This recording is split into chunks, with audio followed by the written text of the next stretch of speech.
Good to see you. Alright there, Revenants, welcome back to Code Vein in the Road to 100, and today we are in the Crypt Spire, and we're going to see if we can get a co-op session going here. Check my equipment too. You probably should there, Louis.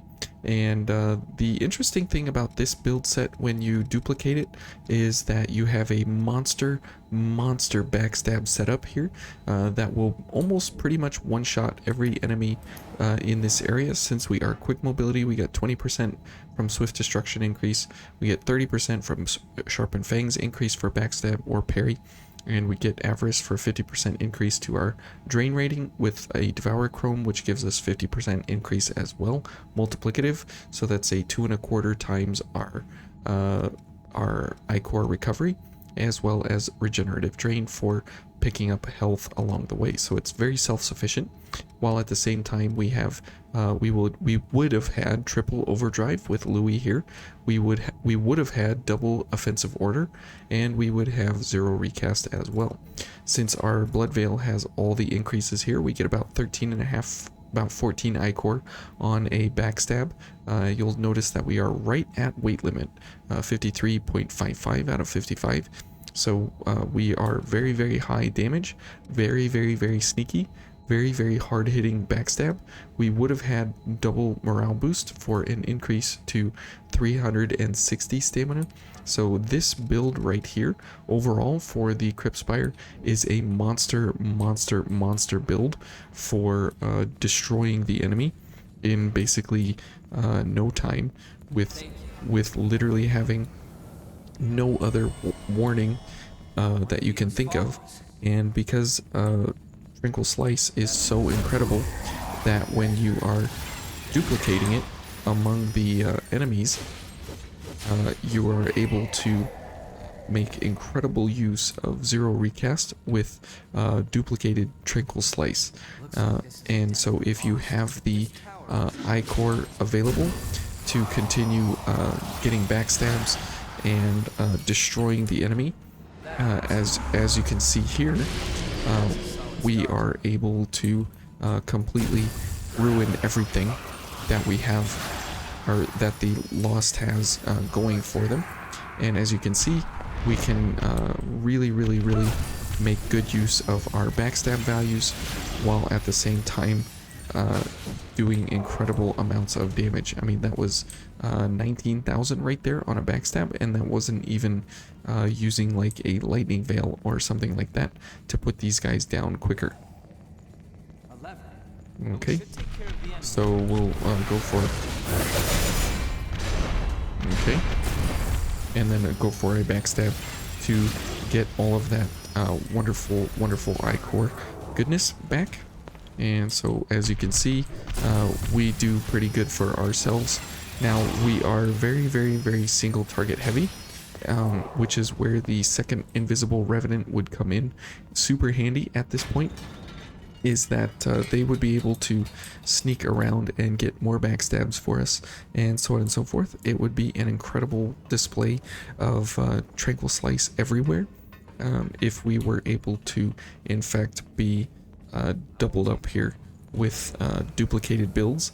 However, that is sadly not the case, and so we will just make do with what we have. Okay, and same thing here. A backstab is a one-shot for these wonderful hunters in black, which is incredible that is the case, because they do amazing amounts of damage. Okay. Alright, and as you can see there, we are almost capable to destroy this guy in one shot. Now the problem that we have running is that we are very squishy, so we have to seriously watch ourselves and not take any undue risks wherever possible. Okay, good, and okay, and these monkeys we should be able to take out easily enough, all things considered. Oh, ouch. Okay. Alright. Oh. Okay, we continually keep missing this idiot. All things considered, that was pretty good overall. Now we do have regenerative drain, remember? So that little bit of tick damage that we took there, unfortunate. But however, it is not the end for us by any means, because we are able to recover 5% ichor. Sorry, 5% health every single time we get a backstab. And since we are paired up very, very hard for backstabs here, we will be able to basically get health back while at the same time destroying the enemy completely in one go. So it all works pretty well there, and we can go for more ichor recovery if we need it, since we are pretty low here, and a gift accelerator as well for for our Tranquil Slice here.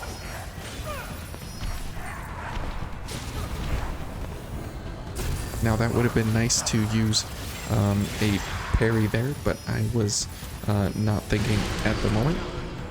Let's go ahead and reset whatever cooldowns Louis had going there. Let's get rid of those guys, which is very, very nice. Okay, can't see against the wall here. That's like the worst place to be, but all things considered, not too bad. Okay, let's go for this big boy. If we can. There we go. Okay.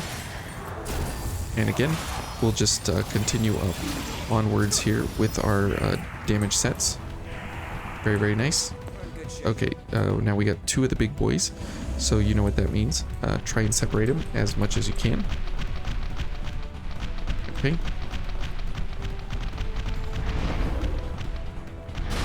Okay. Let's go ahead and get some ichor going here.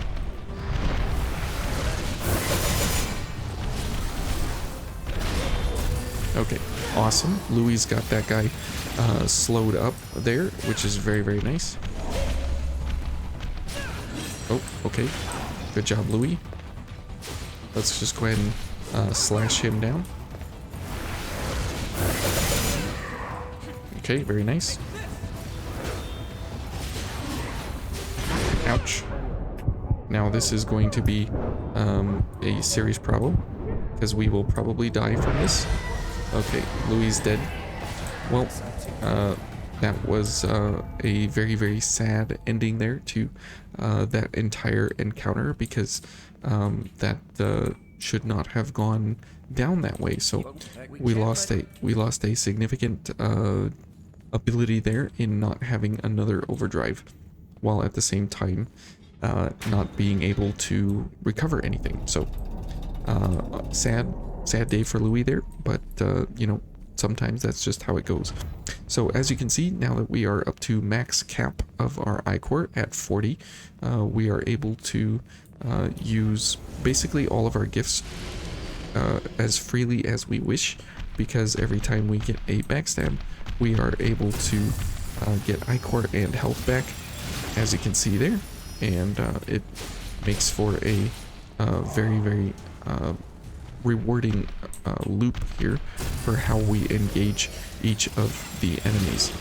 Okay, and now since I want health, we'll go for a charge drain, and that will get us another 5% health as well, and it will load up our ichor to max there again. So every engagement will completely fill you up with ichor as you go, and that is a very, very, very nice thing that you can rely on, is that every time you get a backstab or a charge drain, you will be able to constantly make your way into max ichor every time, which is very, very nice. Now this guy most likely will kill us if we don't one-shot backstab him just like that. And there's no point in Vigorous Zeal right now, because it's only getting us Zero Recast, and because Louis is dead, it's not doing anything. So instead of Zero Recast, we could go for something like Hunting Feast or Sacrificial Edge or Concentration or something something valuable here. Sure, I guess we'll go for gift extension. That'll help our longevity in our gifts go. So that's very nice. And remember, when you are using offensive order, your defenses are reduced significantly. So any damage that you hope to be not taking is incredibly painful to take every time you get hit or are cornered and you can't see something. It makes it for a very, very, very, very bad day, because this blood veil is not the highest or by any means the greatest in slash, pierce, or crush defenses by any stretch of the imagination. So reducing those even further, as you can see here, 27, 30, and 26, this makes for some pretty pathetic defenses overall, so keep that in mind. Alright, and good. We are able to take out the gunners in one-shot backstabs here, which will be exceptionally beneficial for us to remove them before we start playing around with the fella here in the middle. Okay, and then as soon as he gets up off the ground, if he... okay, he will not get up off the ground. Very good. And so, as you can see, we are quite a backstab force to be reckoned with here, all things considered. Okay, and we are slowly gaining our health back, which is great. We definitely want to make sure that our health is constantly on the uptick, just because of the fact that we are, you know, at such low defenses here along the way.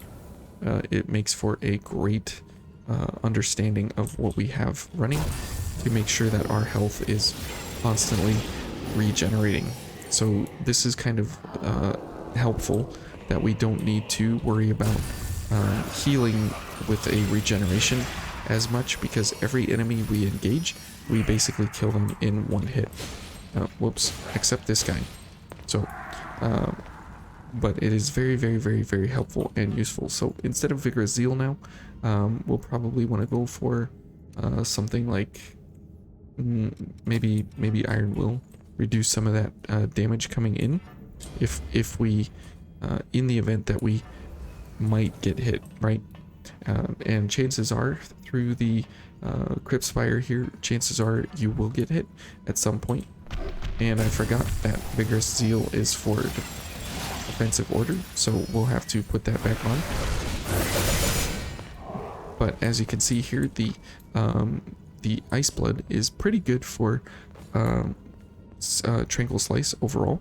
It's not the greatest by any means, but it does do some pretty good work for a basic vanilla playthrough, normal, regular, run-of-the-mill first or second playthrough of the game. It does for a pretty good amount of damage. Okay, ouch. Now this is where things get squirrely, is that when you cannot get a backstab, things go south fairly quick. Okay, and we will go ahead and light this guy up here. Okay. Okay, Mr. Halberd here, and then we have two monkeys up top, but it looks like maybe one of them will drop. Okay, both of them are dropping. That's unfortunate, but oh well. Okay, let's get rid of one monkey and then a charge drain on this monkey. Okay, that'll get us health as well as the ichor we need to continue the onslaught here. So all things considered, you can imagine how two revenants running through here would actually operate. It would be quite a sight to behold, all things considered, for the amount of damage and double offensive order, triple overdrive as well from Louis, and having two revenants running it at the same time. So Tranquil Slice, it is kind of overinflated as of right now, with what we have wing, and we can go back to the speed bag at home base, and I'll show you the kind of damage differences that we're dealing with here between Swift Destruction, Overdrive, and Offensive Order all being used to help buff up that Tranquil Slice, because the Ice Blood, as it does have a mind of B and a willpower of C, which is what you want. You want a very, very, very high willpower for Tranquil Slice, and you want a very, very high mind as well. So having those two available to us, it is very, very nice. Looks like no one wanted to come to the Crypt Spire today, but that is completely fine. But once you start adding in Swift Destruction, Overdrive, and Offensive Order, all of a sudden Tranquil Slice with the Ice Blood does become a viable solution to some of your big enemy problems. And especially the bigger they are, obviously, the better it becomes. Okay, so we'll get rid of that for now. 6,030. Okay, and then you will notice that our just adding our Swift Destruction back gets us that 20%. So 7,200, which is nice, that we can indeed get that much damage going. So 9,000. So all of a sudden we're at a 50% increase to what we had before. So let's see if we can get rid of this and go for this. Okay, and now we're 10,500 basically. So we almost doubled our damage with the Ice Blood. And if we go for the intensified, even though it does have a higher damage value, it does about 250 less damage overall, because of how Tranquil Slice interacts with the fortified blade of whatever blade you're going for. Now, if you want to go for the ultimate blade, you want to go for the Crimson Longsword. This is the ultimate blade. There is no other comparison to what this blade does, as we'll see here. So we were at 10,500, and this thing is 12,758. So it's about let's see, about 21% more than the Ice Blood. But the Ice Blood is a good alternative if you don't have anything else. Now, if we're going for the Blazing Claw, obviously we will be losing Swift Destruction here. And let's see, with the Blazing Claw, or with the Crimson Longsword, we are also losing that extra 10% damage from Swift Destruction, so another 1,300 or so. So if we were quick mobility, that would be adding on much more damage there, all things considered. So if we went for the Crimson Longsword again, now we are quick mobility, and what we do here, yeah, 14,000 damage right there. And if we go for the Blazing Claw, I will show you this one here in just a second. So 11,063. So it's not a horrible substitute either, if you are going for the Ice Blood or the Blazing Claw. As you can see, the Blazing Claw has a better willpower stat, which is where the additional damage is coming from, as compared to the Ice Blood, but it's only an extra 500 damage, so you can feel free to choose whether you want to do ice damage or fire damage. Me personally, I would go for ice damage, but you can go for fire as well. Now, the Ice Blood does have a quick repeating damage set, whereas the Blazing Claw has a string ender in the katana style. So not a bad sword, but you do have to kind of weigh some of those differences when you are going for the the different damage value sets, but they're about equal, so I wouldn't sweat it too much. Just make sure you are quick mobility. So anyways, thank you all for watching this, and we will be in the Blade Bearer and Cannoneer next, with Mito promptly following behind. Hopefully we can find a co-op setting for that, but there's no guarantee. So we'll see you when we see you, and thank you for watching. Hopefully this helped you understand a little more about maybe a backstab build that you could run with friends, and it would help you an incredible amount for multiple Tranquil Slices back to back to back to back to back.